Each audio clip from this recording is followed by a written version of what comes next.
ठो बहुत पहले हम मीठा सॉन्ग बाबा के भजन गौले रहली जे के आप सब बहुत सारा आशीर्वाद दिला जा, प्यार दिला जा। पार्वती जी कहतारी कवि के भाव बा कि बरसे सावन के पानी अचुअता तभी जगानी,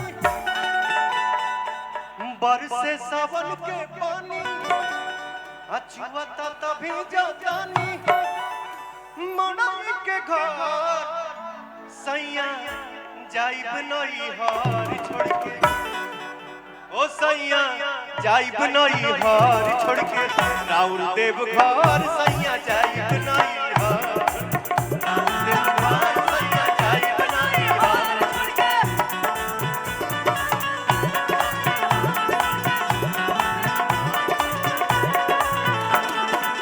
बरसे सावन के पानी जुआता तभी जातानी, बरसे सावन के पानी जुआता तभी जातानी, मड़ई के घर सैया जाइब नहीं हार छोड़ के, राउर देव घर।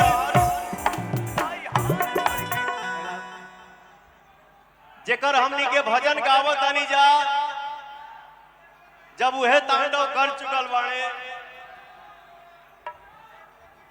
वो नृत्य कर चुकल बाड़े, तो हम आप थोड़ा हिल लिए तो कौन सा गुनाह हो गया? का हो भैया?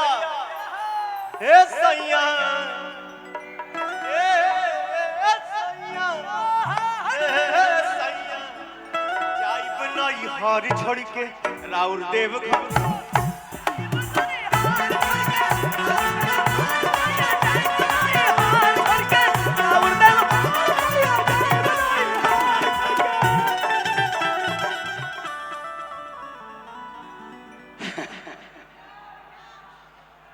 बिना बोलने हमार दुगो बहन खड़ा हो गई। ये भाव है, ये आनंद है, ये भक्ति भाव है। दिल से प्रणाम आप सभी को, आप सभी माता बहन को दिल से प्रणाम। बरसे सावन के पानी चुआता तब भीजातानी, मड़ई के घर सैया जाइब नहीं हार छोड़ के, देव घर।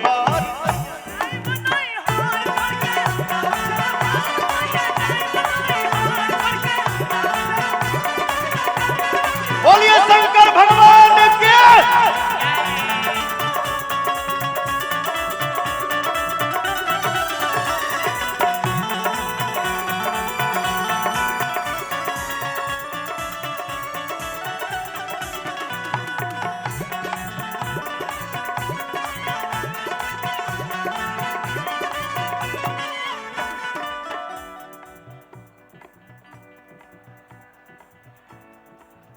हर सब के दिले अपने,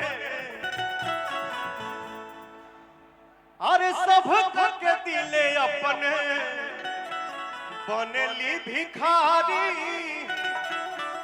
झूठों के मेला लगौले बानी भारी।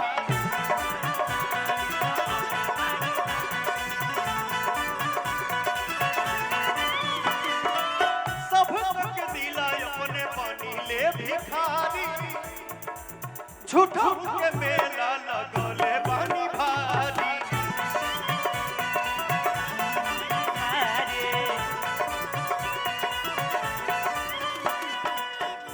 हत धुइया रमावतानी,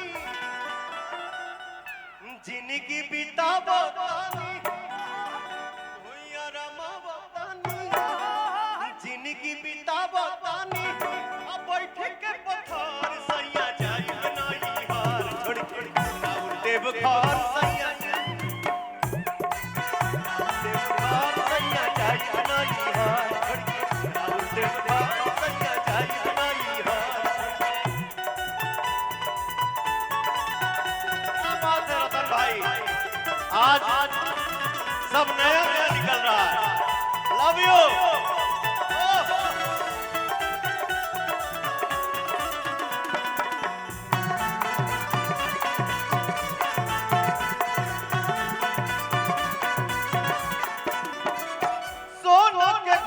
सारा दान कोई दीहानी अपन तभे से रउआ जोगी के धाईनी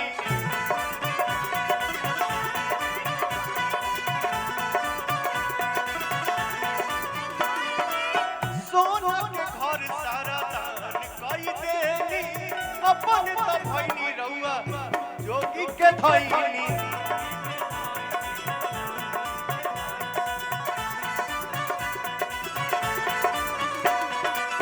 पीले भाव गाजा पाइले कौन मजा ए सैया होवे ये जहर सैया जाइब नहीं हार छोड़ के ए राजा जाइब नहीं हार छोड़ के राउर देव घर सैया जाइब नहीं हार छोड़ के राउर देव घर सैया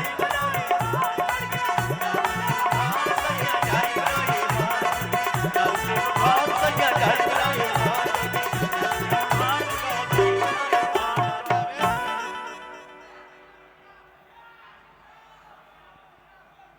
अब इतना प्यार मत करो कि आंखें फूट जाए।